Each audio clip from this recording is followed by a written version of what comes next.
Meus irmãos, saudações de graça e paz. Boa tarde a todos, bom dia, boa noite. Não sei em que hora você vai ter acesso a esta aula, mas passando aqui para darmos início a essa aula de hoje sobre o avançado em teologia. Desde já pedi você para pegar sua apostila, matéria Introdução ao Antigo Testamento. Pedi você que já prepare o seu caderno, prepare a sua caneta, prepare a Bíblia, marca-texto e vamos iniciar aonde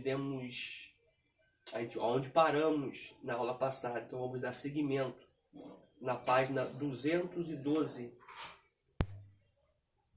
na formação do Pentateuco, primeiro, segundo, terceiro, quarto, eu me lembro a partir do quarto parágrafo a seguir, ok? Já desliga a televisão, desliga o som. Pedi você agora para se concentrar nesta aula, porque eu tenho certeza que isso não é uma mera aula. É Deus falando com você através de sua palavra, de uma metódica estudantil para alcançar o teu coração. Vamos orar? Senhor, eu quero te louvar e engrandecer o teu nome por esta oportunidade que o Senhor nos concede de estarmos aqui nesta tarde, para juntos adorarmos o teu nome pela beleza da tua santidade.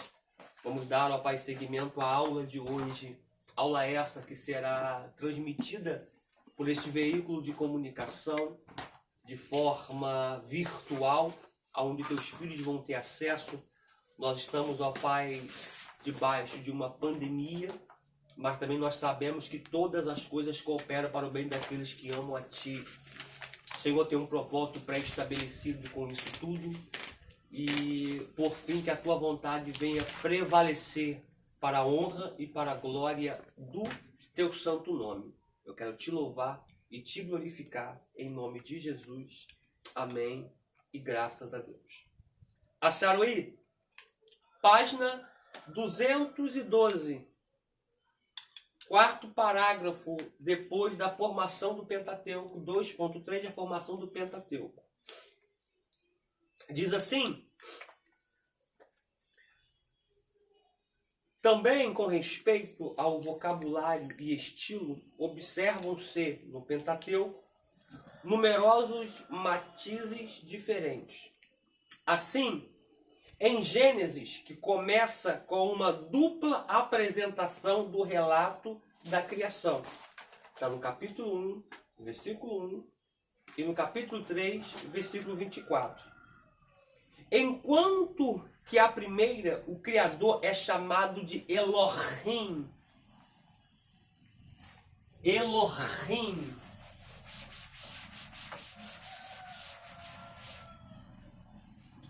Observe isso aqui.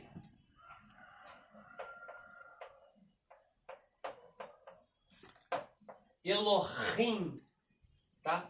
Elohim, gente, está atribuído a plural.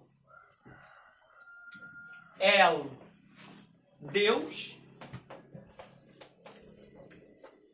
Rim, fala de pluralidade.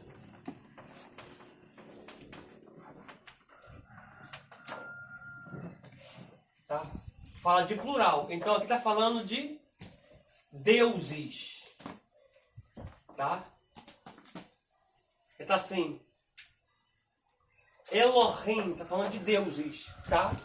Não só um singular. Aqui está um singular. Aqui está um singular. Aqui está um singular. Deus. Por quê? Porque aqui fala da pluralidade do Deus Pai, do Deus Filho e do Deus Espírito Santo. Tá? A triunidade de Deus. Tá?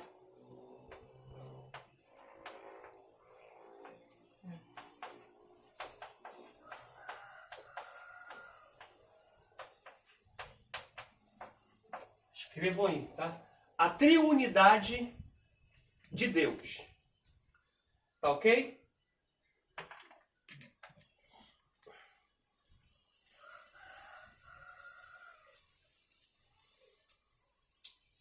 Enquanto que a primeira, o Criador, é chamado de Elohim, abre parênteses, forma hebraica usual para designar Deus.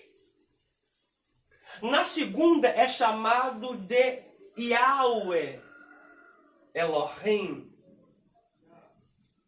expressão traduzida por Senhor Deus. Na versão de João Ferreira de Almeida, que o nome dele completo não é esse, o nome completo dele é João Ferreira Aner de Almeida. A partir desses relatos, e até o momento em que Deus se revela a Moisés no Monte Horebe, no capítulo 3 de Êxodo, versículo do 1 ao 15. A alternância dos nomes divinos mantém-se com relativa uniformidade. Abra, por favor, Gênesis 1. Gênesis capítulo de número 1.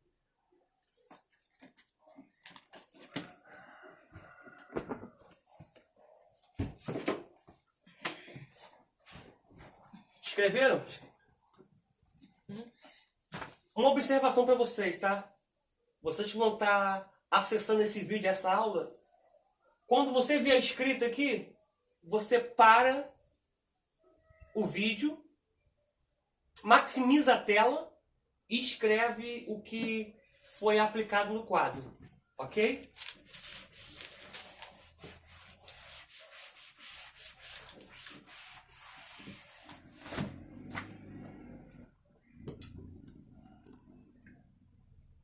Vê se aqui dá pra pegar a vida. Dá.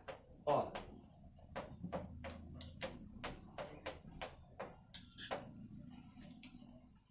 Deu pra pegar? Bereshit.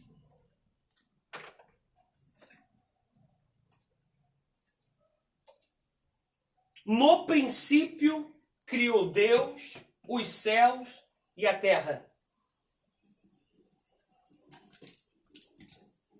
Bereshit bara Elohim veresha maim. No princípio. Só que a conotação para Bereshit, gente, é essa aqui, ó.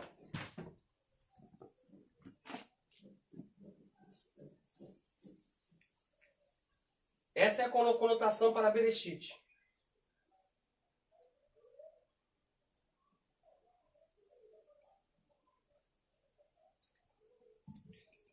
Ó.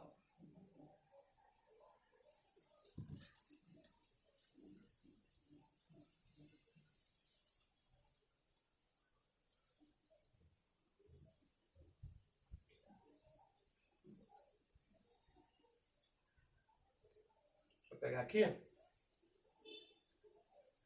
Achei, ó. Essa parte aqui, ó, B. E essa aqui, ó, Reshit.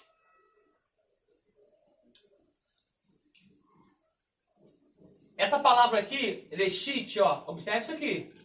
Vem da raiz Rosh. Que quer dizer?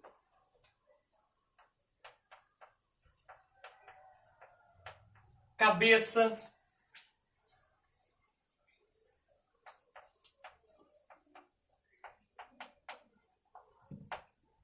Primeiro. Dá pra pegar no quadro aí? Vê, Vida, por favor. Dá.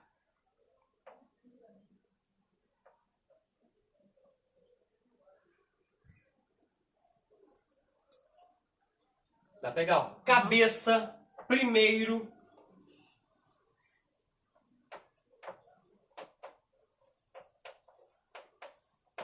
Princípio.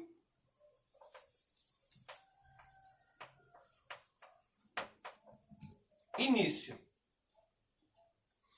Então, todas as vezes que você lê o início da palavra do Eterno, Bereshit bara Elohim vereshamayim haretz. Bereshit já começa dizendo que no princípio. Só que a preposição aqui para B significa em princípio.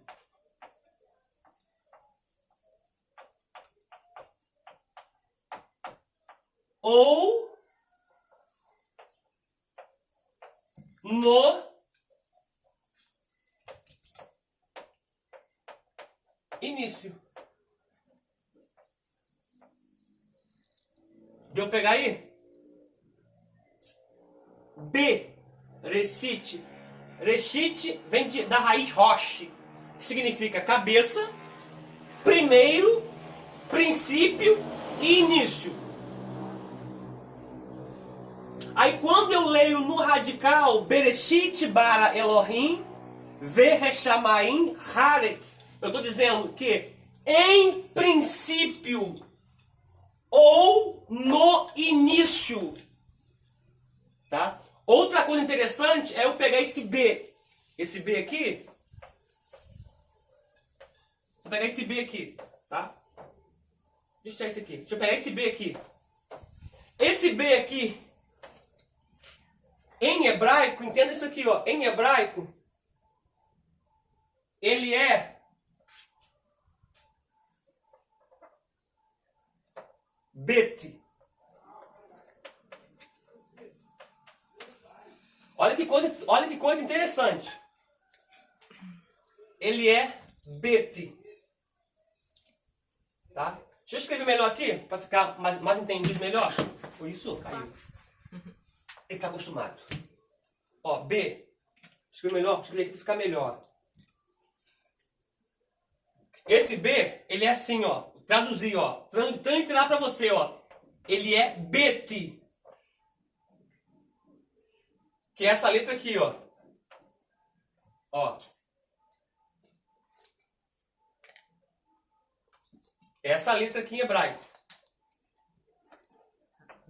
Essa letra aqui em hebraico. Tá? A palavra Bet, gente. Vou botar aqui, ó. Significa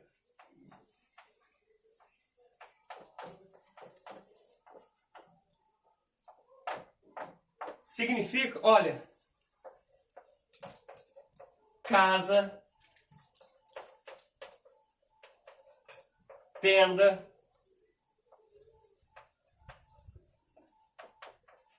moradia, dentro.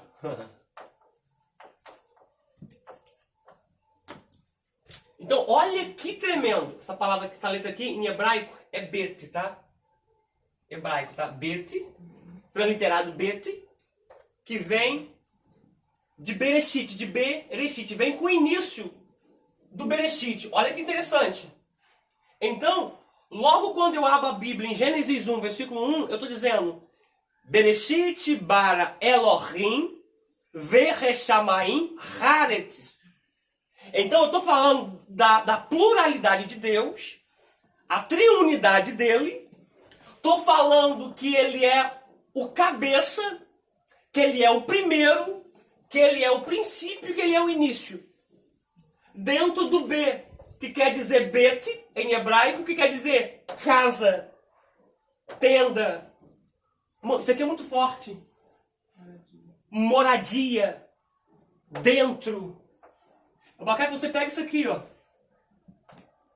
A nossa moradia é no princípio da criação, que é Cristo. Aqui fala de casa. Fala de tenda, habitação. Fala de dentro. Fala de moradia. Para você ver que por toda a Bíblia ele vai dizer: eu sou o primeiro e o fim. Já leu isso? Deixa eu falar isso aqui assim, ó. Ó. Ele vai dizer assim, ó.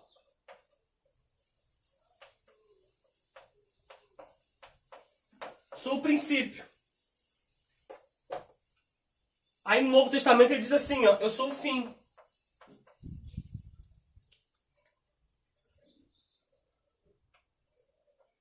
Aí ele vai dizer assim, ó. Eu sou o alfa. Que é a primeira letra do alfabeto grego. Aí ele vai dizer, eu sou o ômega.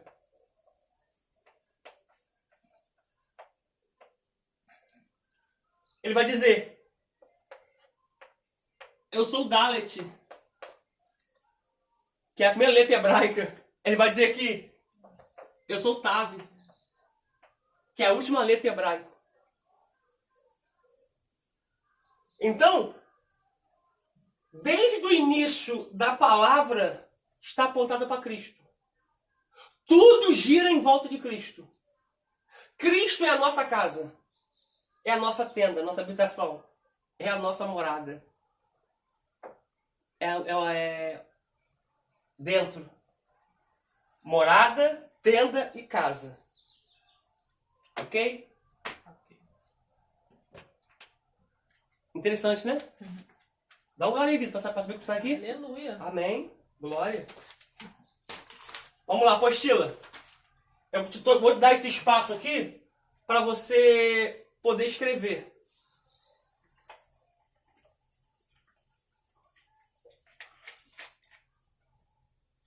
Tá bom? Escreveram? Vamos lá.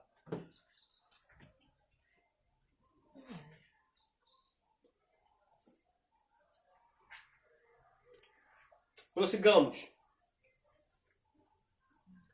Algumas passagens do Pentateuco caracterizam-se pelo seu frescor e espontaneidade. Gênesis 18, do 1 ao 15. Outras, como acontece em Levíticos, recorrem a uma linguagem jurídica de grande precisão. Para tratar de temas legais ou relativos, a prática do culto em Israel e ainda há outras, como em Deuteronômio, que introduzem cálidos acentos, mesmo ao proclamar a lei e ao exortar o povo a obedecer-lhe em devida resposta ao amor de Deus. A análise dos indícios mencionados revela que o Pentateuco é o resultado de um processo lento e muito complexo. Por que é um processo lento? Deixa eu te explicar para você. Porque o copista, ao transliterar, ao copiar os manuscritos originais, quando ele iria citar o nome de Deus, Yahweh, ele pegava a pena, escrevia o nome de Deus, mas antes de escrever o nome de Deus, ele ia lá, tomava um banho, trocava de vestes, escrevia o nome de Deus e colocava o pincel para descansar por 3 dias. Depois desse descanso, ele voltava a escrever de novo. Quando eles iam escrever, transliterar o nome de Yahweh, novamente tomava-se um banho, trocava-se de vestes, escrevia o nome de Yahweh e dava descanso por 3 dias ao pincel. Então é um processo muito lento, mas graças a Deus chegou em nossas mãos por divina obra do Espírito Santo. Vamos lá. Em cuja origem descobre-se figura de Moisés, o grande libertador e legislador que com a sua personalidade marcou o espírito e a história do povo de Israel, um processo que se encerra com a coleção formada pelos 5 primeiros livros da Bíblia. Na formação do Pentateuco, há um importante trabalho inspirado, que compila, ordem e redige narrações, séries genealógicas e conjunto de leis que, durante séculos, haviam sido transmitidas oralmente de uma geração para outra. Nele está contida a herança espiritual que Moisés legou ao povo de Israel, uma herança viva, fielmente transmitida e enriquecida com o passar dos séculos. A mensagem do Pentateuco. A mensagem principal é a respeito do Senhor Deus e o seu povo. Ele faz uma aliança com o povo de Israel, prometendo a sua proteção e suas bênçãos, enquanto eles prometem ser fiéis a ele e lhe obedecerem em tudo. A palavra bíblica aliança, tanto no hebraico como no grego, foi traduzida por testamento para o latim, da qual vem da palavra testamento em português. Então observe, quando se fala do Antigo Testamento, primeira aliança. Quando se fala do Novo Testamento, segunda aliança. Tá ok? O Antigo Testamento fala sobre a aliança que Deus fez com o seu povo. Depois, com Isaac. E mais tarde, com Jacó. Vamos ler Gênesis capítulo de número 15. Versículo 17 ao 21.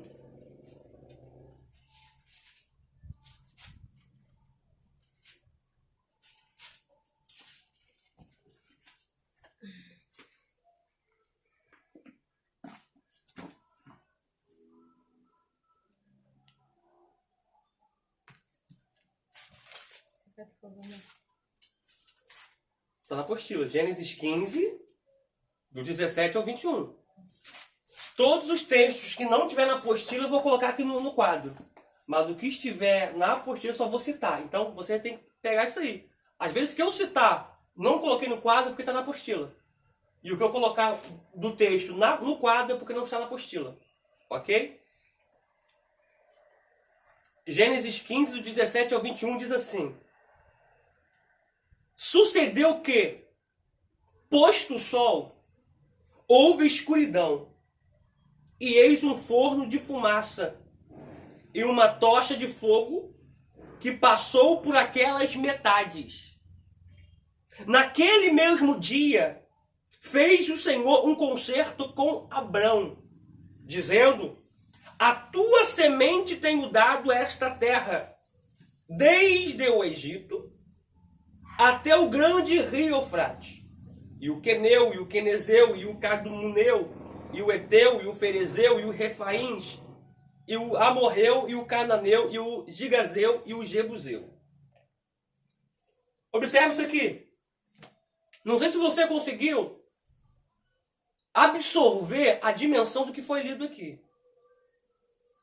A leitura que se iniciou diz que passou uma coluna de fumaça e uma coluna de fogo. Algumas traduções dizem nuvem de fumaça, outras dizem coluna de fogo.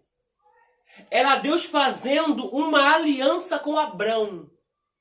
Essa aliança era feita assim, costume antigo, tá? Dogma judaico, tradição judaica.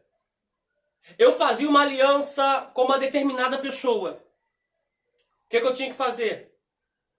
Eu tinha que pegar um animal, podia ser um bezerro, poderia ser um cabrito, um bode, um carneiro, um cordeiro. Abrir o cordeiro no meio, haja vista que seriam 3 cordeiros, abrir no meio. Eu abria, colocava um nessa ponta e o outro nessa ponta. O primeiro, o segundo eu colocava aqui e o terceiro eu colocava na mesma coisa. Fazia-se um corredor com ambas as partes fendidas no meio, aonde que a poça de sangue se encontrava no centro daquele corredor. Eu fazia uma aliança, eu teria que passar por essa poça de sangue e voltar para o meu lugar, e assim a pessoa passar por essa poça de sangue e voltar. Era uma aliança de sangue. E nessa aliança de sangue, eu não poderia errar. Eu não poderia falhar. Eu não poderia pecar. Porque se eu cometesse falha, se eu cometesse erro, eu automaticamente seria morto. Só que como Deus sabia que Abrão no caso, iria falhar, que Abrão iria errar, que Abraão iria pecar, Deus faz com que Abraão caia num sono. Porque a luta foi muito grande de Abraão com as aves que tentaram vir comer o símbolo da aliança dele com o Eterno. E é assim também nos dias odiernos. Nós temos uma aliança com o Pai. E quantas aves enviada por Satanás, vem tentar tocar na nossa aliança com Deus. Só que Abraão manteve muito esforço enxotando as aves, tocando as aves, para as aves não tocar na aliança, para as aves não tocar no pacto entre ele e com Deus. Só que ele se cansa e dorme. No que ele cansa e dorme, ele não passa na poça de sangue. Quem passa é a tocha de fogo. Quem passa é a fumaça. Era uma aliança de Deus feita com o homem. Porque se Abraão fizesse com Deus, Abraão falhava. Abraão erraria. E por isso Abraão teria que se morrer. Só que o Deus que nós servimos, que não falha, que não erra, que não peca, faz Abraão dormir. E ele mesmo passa na coluna e na fumaça. Era uma aliança entre Deus e Abraão. E essa aliança perdurou 400 anos no deserto. Sabe de onde vem aquela fumaça, aquela tocha de fogo que o povo estava seguindo no deserto? De Gênesis 15. Aquela fumaça, aquela nuvem de fumaça que estava protegendo eles do sol escaldante era o quê? Era a aliança de Deus com Abraão. Então observe, o pai da fé fez uma aliança lá atrás, que os filhos da fé estão sendo beneficiados lá na frente no deserto. Então pega isso aqui. A aliança que tu faz com Deus hoje, você colhe. A tua posteridade colhe. A tua família colhe. Os teus filhos colhem. A tua descendência colhe. Por quê? Porque foi algo que ele plantou lá atrás. Foi uma aliança que ele fez lá atrás. E por 400, aliás, melhor dizendo, por 40 anos no deserto, a nuvem de dia não faltou. A coluna de fogo durante a noite também não faltou. Aleluia. Até levar o povo à terra da promessa. Se eu fosse você, agradecia a Deus hoje, porque essa coluna de fogo que você está vendo no teu ministério foi alguém que fez uma aliança lá atrás e você está desfrutando dela hoje. Oh, aleluia. Oh, glória a Deus. Então, está aqui a origem da coluna de fogo e da nuvem no deserto. Aqui é a origem. Uma aliança que Deus fez lá atrás. O povo vai receber essa aliança 400 anos após. Pensa, mano, o que é isso, gente? Uma aliança que Abraão fez 430 anos atrás. O povo está colhendo lá na frente. O povo está debaixo da nuvem sem saber que nuvem é aquela. O povo está seguindo aquela coluna de fogo sem saber. Só que nós aqui estamos cientes que essa coluna, que essa nuvem era uma aliança entre Deus e Abraão. Oh, louvado seja o nome do Senhor. Oh, maravilha. Então, já abriu aqui um leque para você. Quando você for pregar sobre o povo no deserto, cria um contexto. Contextualiza de forma sintetizada, falando sobre a nuvem, falando sobre a coluna de fogo, da onde deu a origem. O povo está vivendo algo hoje, mas da onde se deu a origem a coluna e a nuvem, lá atrás, por uma aliança entre Deus e o homem. Ok? Ok. Maravilha. Vamos lá, outro texto. Gênesis 17. Do 19 ao 21.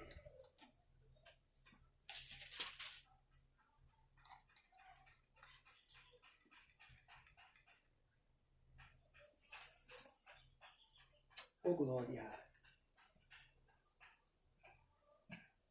Diz assim, Gênesis 17, do 19, Gênesis 17, do 19 ao 21.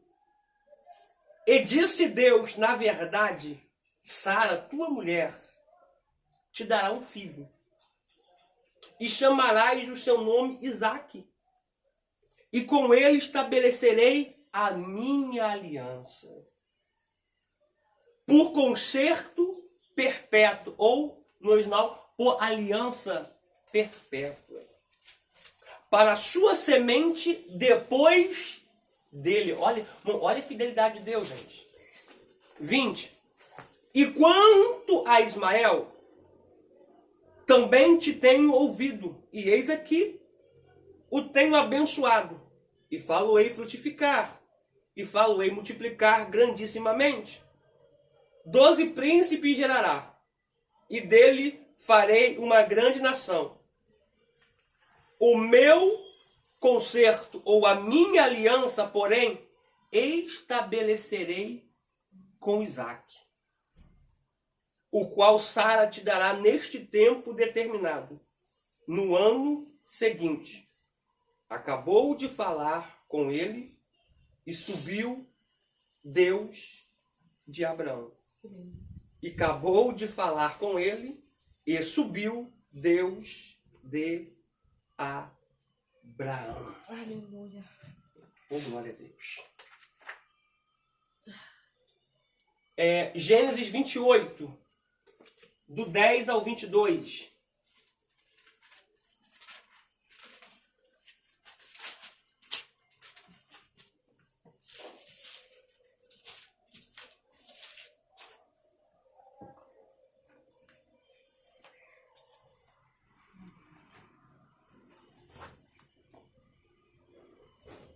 Acharam? Amém. Partiu, pois, Iacove de Berseba e foi-se a Harã. Observe isso aqui, gente. Toda vez que você lê Berseba, Betânia, Betsaida, Betfager, Betel, tudo fala de casa, tá? Tá bom? Tá. Versículo 11. E chegou a um lugar onde passou a noite, porque já o sol era posto, e tomou uma pedra, tomou uma das pedras daquele lugar, e a pôs por cabeceira, e deitou-se naquele lugar. Observe aqui que o contexto Jacó está fugindo de Esaú, seu irmão. E sonhou, e eis que era posta na terra uma escada, cujo topo tocava os céus, e eis que os anjos de Deus subiam e desciam por ela. Irmão, eu me arrepio querendo de falar com você. Isso aqui é para você dar um glória a Deus aí na sua casa. Aleluia. Minha preta até disse aleluia antecipado. Mas olha só. Anjos são seres celestiais. Mas isso é fato. Só que a Bíblia diz em Hebreus 1,7 que eles são ministros de Deus, que estão para nos servir, estão para servir aqueles que vão herdar a vida eterna. Mas eles são celestiais. Você observou a leitura do versículo de número 12? Que os anjos primeiro eles subiam para depois descer? Sim. Você observou aí, vida? Aham. Lê aí o seu versículo 12. E sonhou, e eis uma escada era posta na terra, cujo topo tocava nos céus, e eis que os anjos de Deus subiam e desciam por ela. Não era para o anjo descer e subir depois? Sim. Sim. Só que aqui é um apontamento para a gente. Para a gente poder entender essa metódica profética aqui. Não tem como descer nada de cima sem antes subir algo daqui da terra. Aleluia. Primeiro se sobe daqui da terra Glória. para depois descer algo de cima. Oh, glória. Deus não age. Deus reage. O mundo espiritual é uma engrenagem que trabalha por reação. Para você ver que no espiritismo, vou apagar aqui, tá? Vou apagar. No espiritismo, eles entenderam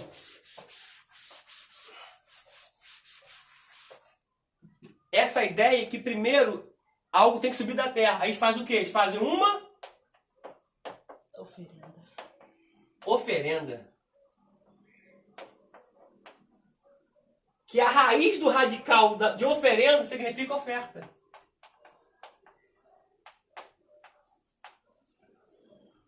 Simboliza uma entrega.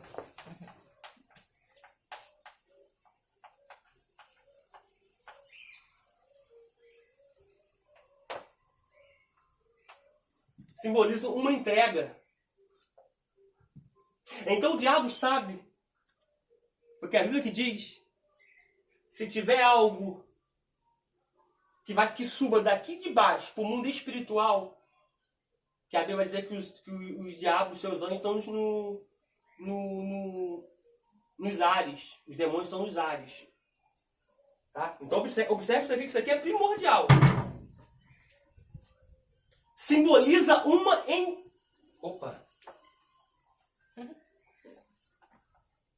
entrega.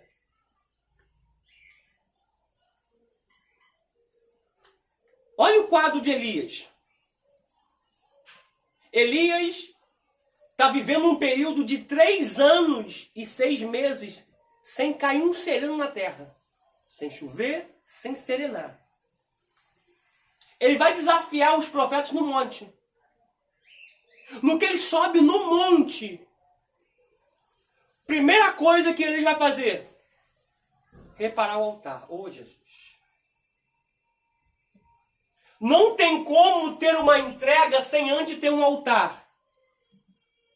E o altar precisa estar reparado para receber a minha entrega e eu receber algo de Deus. Aleluia. Oh, glória. Primeiro Elias vai fazer o quê? Ele vai reparar o altar. Então, se Elias vai reparar o altar, ele para tocar no altar tem que ser sacerdote. Tem que ser da linhagem levítica ou araônica, linhagem sacerdotal. Pega aí. Ele repara o altar. Todo altar tem que ter um sacrifício. Ele coloca um sacrifício. Sacrifício é algo que vai doer em mim.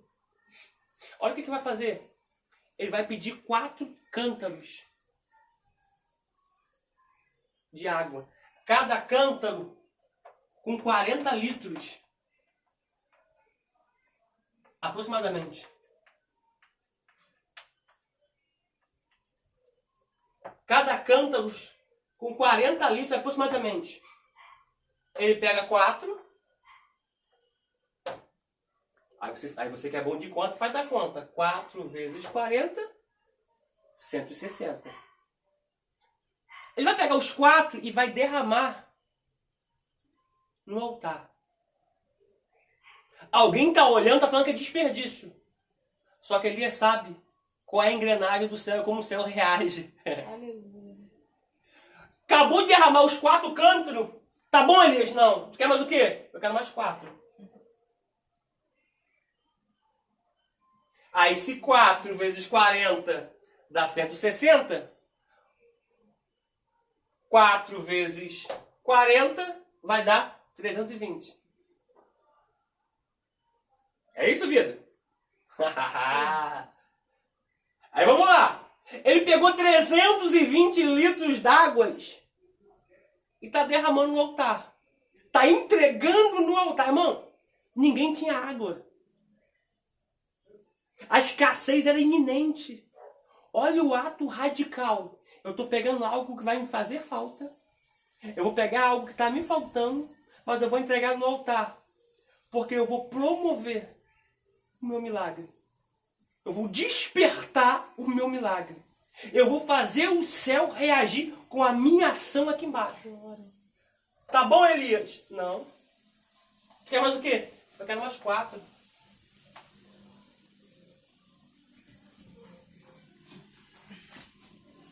Totalizando.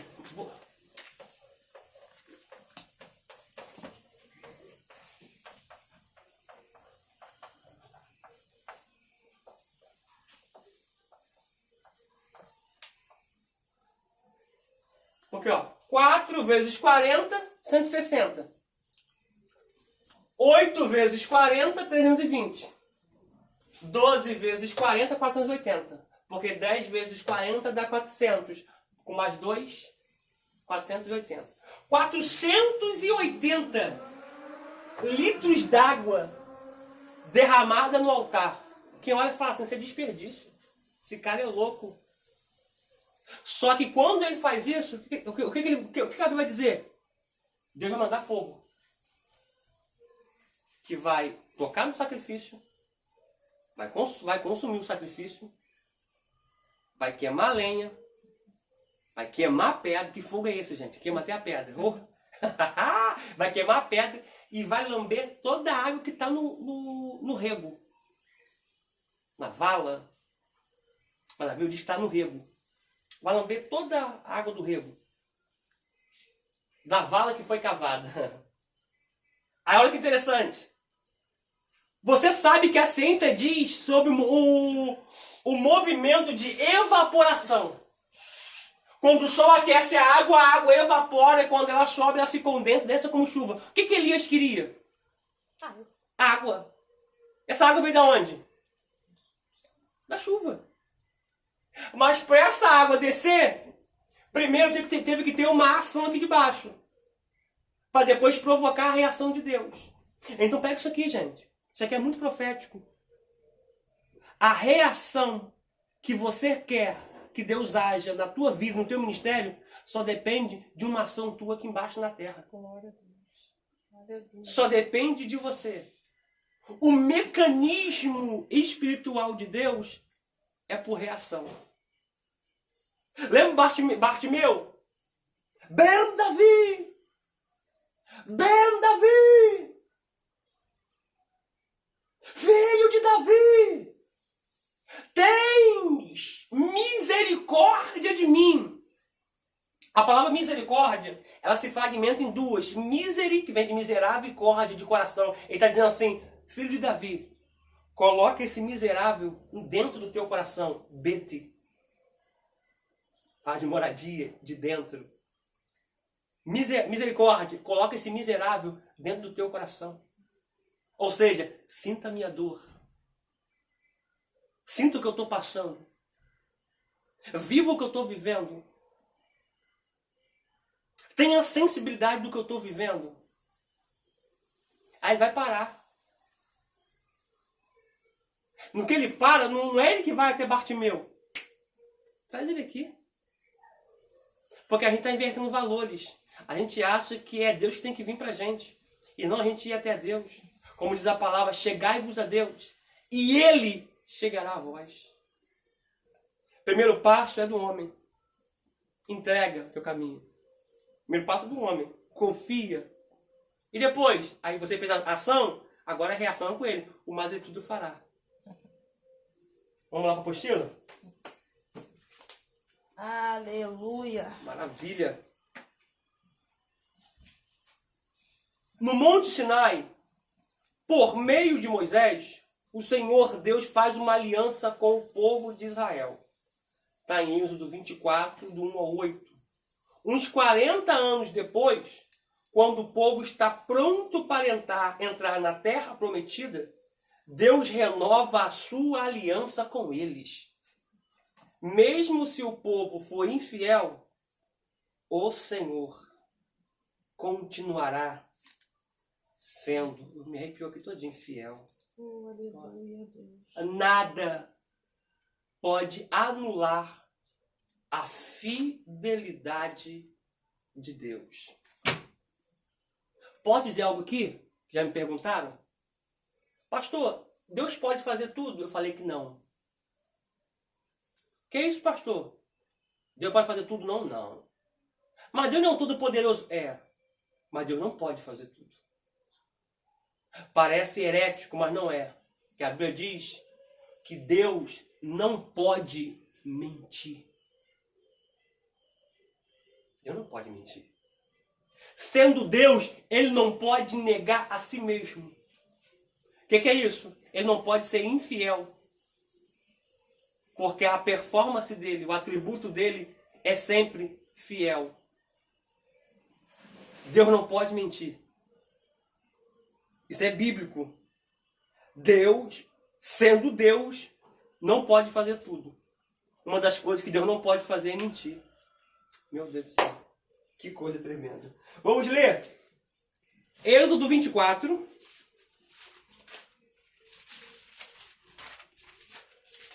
Do 1 ao 8.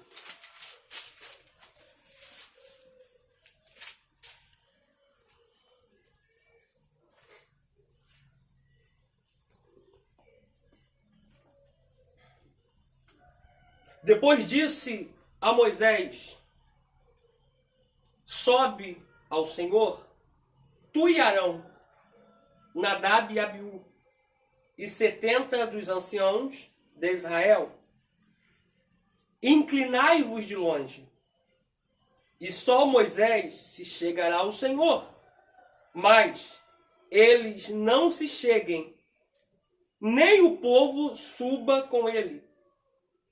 Vindo, pois, Moisés, e contando ao povo todas as palavras do Senhor e todos os estatutos, então o povo respondeu a uma voz. E disseram: todas as palavras que o Senhor tem falado, faremos. E Moisés escreveu todas as palavras do Senhor. E levantou-se pela manhã de madrugada, edificou um altar ao pé do monte, e 12 monumentos, segundo as 12 tribos de Israel. E enviou certos jovens dos filhos de Israel, os quais ofereceram holocaustos e sacrificaram ao Senhor sacrifícios pacíficos de bezerros. E Moisés tomou a metade do sangue e pôs em bacias, e a outra metade do sangue espargiu sobre o altar. E tomou o livro da aliança e o leu aos ouvidos do povo. E eles disseram: tudo o que o Senhor tem falado, faremos e obedeceremos. Então tomou Moisés aquele sangue e espargiu sobre o povo, e disse: eis aqui o sangue do concerto, que o Senhor tem feito convosco sobre todas estas palavras. Outro texto, Deuteronômio 29, do 10 ao 15.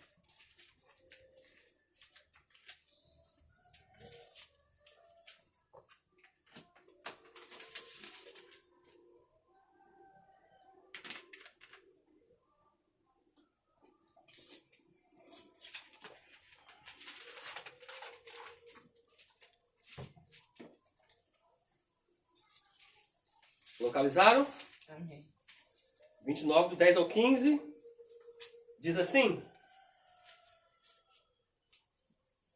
vós todos estejais hoje perante o Senhor, vosso Deus, os cabeças de vossas tribos, vossos anciãos e os vossos oficiais, todo homem de Israel, os vossos meninos e as vossas mulheres, e ao estrangeiro que está no meio do teu arraial, desde o rachador da tua lenha até o tirador da tua água. Você reparou? Deus está fazendo mais uma vez uma aliança com o povo, que é o povo de Israel, e está dizendo que essa aliança também vai se estender sobre o estrangeiro. Você não pegou isso aqui? Os estrangeiros, nos dias de hoje, somos nós, filho. Estamos dentro do povo de Israel. Nós não somos judeus, mas nós somos estrangeiros. Estamos nesse pacote aí com eles, para a glória do Mashiach. Para que entres no concerto do Senhor teu Deus e no seu juramento que o Senhor teu Deus hoje faz contigo, para que hoje te confirme por seu povo e ele te seja a ti por Deus, como te tem dito e como jurou a teus pais, Abraão, Isaque e Jacó. E não somente convosco faço este concerto e este juramento, mas com aquele que hoje está aqui em pé conosco perante o Senhor, nosso Deus. Vou novamente, que ficou subentendido, para ficar bem entendido. Olha o 15. Mas não com aquele que hoje está somente aqui em pé convosco perante o Senhor, nosso Deus. E com aquele que hoje não está aqui conosco. Você reparou não, gente? Gente, pelo amor de Deus. Esse versículo aqui para mim é um dos mais fortes da Bíblia. Está dizendo assim: vocês serão o meu povo, porque eu estou fazendo aliança com vocês aqui. Desde quem é da terra e o estrangeiro. Fazendo aliança com vocês. Mas eu não vou ser Deus somente dos que estão aqui. Mas eu vou ser Deus também daqueles que não estão aqui com vocês, mas que vão ser alcançados lá na frente, que fomos nós. Oh, aleluia! Então, Deus está tratando do povo lá atrás e está olhando para o povo lá na frente, que somos nós. Deus, ele é tremendo.